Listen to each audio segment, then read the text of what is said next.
நம்ம இன்றைக்கி இந்த வீடியோவில் ரொம்ப ஈஸியான டேஸ்டான அதே சமயம் ரொம்ப சீக்கிரமாக செய்யக்கூடிய ஒரு தக்காளி குருமா என்னோடய ஸ்டைலில் எப்படி செய்யலான்னு பார்க்கலாம் வாங்க.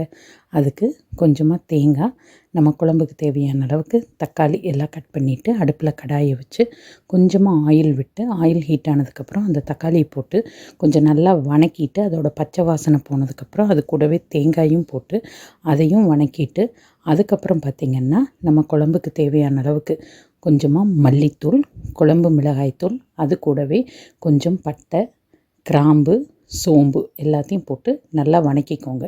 வணக்கி அதை ஆற விட்டு மிக்சியில் அரைச்சி எடுத்துக்கோங்க. எடுத்துகிட்டு அடுப்பில் கடாயை வச்சு கொஞ்சமாக ஆயில் விட்டு ஆயில் ஹீட் ஆனதுக்கப்புறம் கடுகு, வெங்காயம், கருவேப்பிலை எல்லாம் போட்டு நல்லா வணக்கி விட்டுட்டு நம்ம அரைச்சி வச்சுருக்க அந்த மசாலாவையும் ஊற்றி நல்லா கலக்கி விடுங்க. கலக்கி விட்டதுக்கப்புறம் நம்ம குழம்புக்கு தேவையான அளவுக்கு நல்லா தண்ணி விட்டு உப்பு போட்டு வேக வச்சு எடுத்தோம்னா அருமையான தக்காளி குருமா ரெடி. இது பார்த்திங்கன்னா இட்லி, தோசை, சப்பாத்தி, சாப்பாடு எல்லாத்துக்குமே ரொம்ப அருமையான சைட் டிஷ்ஷாக இருக்கும்.